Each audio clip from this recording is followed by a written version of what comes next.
बाँच्ने कुराको सङ्घर्ष गरिराखेका छन्।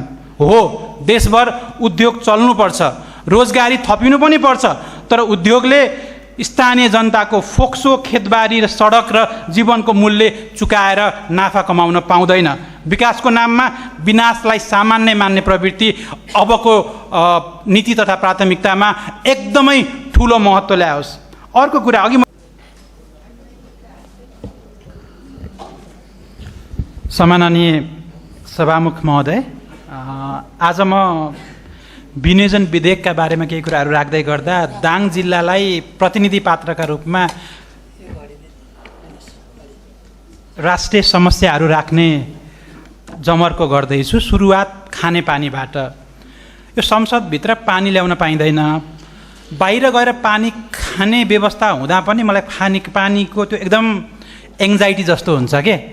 म सोच्छु खानेपानी हरेक दिन खान नपाउने घर परिवारलाई कस्तो लाग्छ होला। दाङको घोराई उपमहानगरपालिकाको वडा नम्बर 13 को मौलाकालिका भन्ने गाउँमा खानेपानीको स्रोत छैन।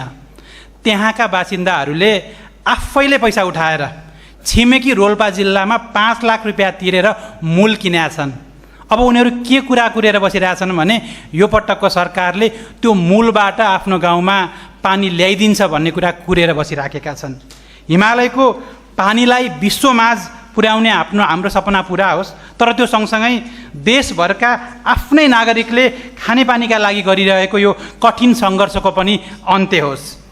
सम्माननीय सभामुख महोदय, तात्कालिक राप्ती अञ्चल र त्यहाँ छेउछाउका कर्णालीका पनि जिल्लाहरूलाई समेट्ने राप्ती स्वास्थ्य विज्ञान प्रतिष्ठान नाम सुन्दा एकदमै ठुलो छ, तर आज पनि त्यो रिफरल सेन्टरका रूपमा छ। म फागुन 21 को निर्वाचनको पूर्व सन्ध्यामा निर्वाचनका गतिविधिमा लड्दै गर्दा मेरै आफ्नै एकजना आफन्त दुर्घटनामा पर्नुभयो, तर रिफरल सेन्टरका कारणले काठमाडौँ ल्याउँदै उहाँको निधन भयो। राज्यका लागि व्यक्तिको ज्यान फगत अङ्क हुनसक्छ, तर जुन घरमा त्यो कुरा बित्छ उसका लागि त्यो जीवनभर नभेटिने घाउ हो। त्यसैले यो पटक राज्यले यस्ता स्वास्थ्यका दाङ मात्रै होइन देशैभरका यस्ता स्वास्थ्यका जति पनि पूर्वाधारहरू हुन्छ त्यो पूर्वाधारमा ठुलो लगानी गरोस्। दाङमा एउटा बङ्गला चुली भन्ने गाउँ छ, गाउँपालिका छ, त्यहाँ बङ्गला पनि छैन, चुली पनि छैन। कारण एउटै हो, चुनढुङ्गाको गलत उत्खनन। त्यो चुनढुङ्गा यसरी उत्खनन भइरहेको छ कि त्यसले गर्दा त्यो ठाउँमा बस्तीहरू नै विस्थापित हुने खतरा बढेको छ। 15 टनभन्दा बढी को त्यो टिप्पर हिँडाउन पाइँदैन भनेर कानुनले भन्छ, तर सेटिङमा 30-40 टनको टिप्परमा चुनढुङ्गा बोकिन्छ, जसले गर्दा बाटो बर्बाद छ। त्यो बाटोका कारणले, धुवाँ धुलोको कारणले जीवन एकदमै अप्ठ्यारो छ। त्यति मात्रै होइन, त्यो चुनढुङ्गाको उत्खननबाट त्यही दाङमा रहेका गोगली, दुधराज जस्ता ठाउँहरूमा त्यो सिमेन्ट फ्याक्ट्री, जुन बस्तीको बिचमा जुन त्यो सिमेन्ट फ्याक्ट्री छ, त्यो सिमेन्ट फ्याक्ट्रीका कारणले आज त्यहाँका बासिन्दाहरू बाँच्ने कुराको सङ्घर्ष गरिराखेका छन्। हो, देशभर उद्योग चल्नुपर्छ, रोजगारी थपिनु पनि पर्छ, तर उद्योगले स्थानीय जनताको फोक्सो, खेतबारी र सडक र जीवनको मूल्य चुकाएर नाफा कमाउन पाउँदैन। विकासको नाममा विनाशलाई सामान्य मान्ने प्रवृत्ति अबको नीति तथा प्राथमिकतामा एकदमै ठुलो महत्त्व ल्याओस्। अर्को कुरा, अघि मैले जुन खानेपानीको समस्याको कुरा गरेँ नि, त्यो घोराई उपमहानगरपालिकाको गाउँ हो। उसले सुविधा गाउँपालिकाको जति पनि पाएको छैन, तर ट्याक्स चाहिँ उपमहानगरपालिकाको तिर्छ। म सुन्दैछु फेरि धेरै पालिकाहरू समायोजन हुँदैछन् भनेर। यो पटक समायोजन गर्दै गर्दा पूर्वाधारलाई ध्यान दिइयोस्। उपमहानगरपालिका महानगरपालिका बन्ने चक्करमा, गाउँपालिका नगरपालिका बन्ने चक्करमा पूर्वाधारहरूलाई पनि ध्यान दिइयोस्। पूर्वाधार चाहिँ नदिने, तर कर मात्रै थप्ने भयो भने त्यो व्यक्तिहरूका लागि, त्यो ठाउँका बासिन्दाहरूका लागि त्यो न्यायोचित हुँदैन।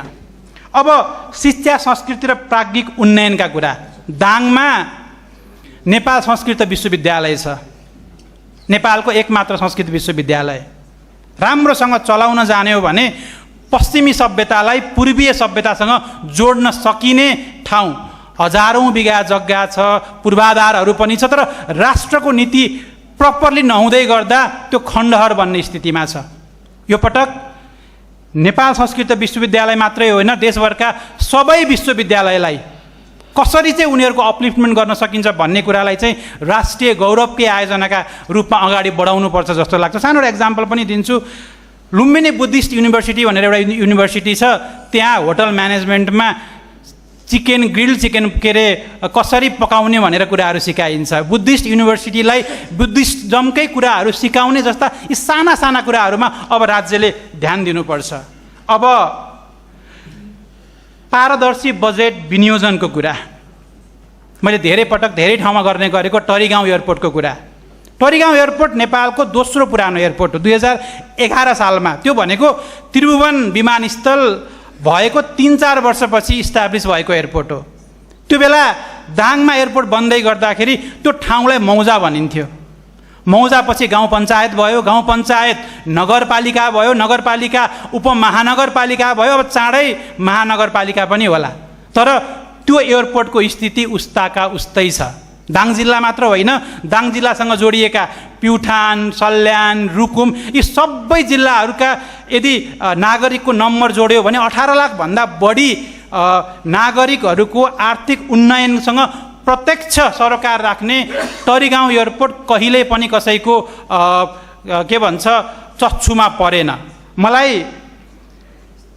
के मात्रै भन्न मन छ भने कि त हामीलाई दाङका नागरिक, सल्यानका नागरिक, प्युठान, रोल्पा, रुकुमका नागरिकहरूलाई तिमीहरूलाई आर्थिक के अरे समृद्धि हामी दिँदैनौँ, तिमीहरू दूर नै छौ, तिमीहरूलाई चाहिँ झिकै झिकै माया छैन भनेर कि त भन्नु पर्यो र त्यसको कारण पनि दिनु पर्यो।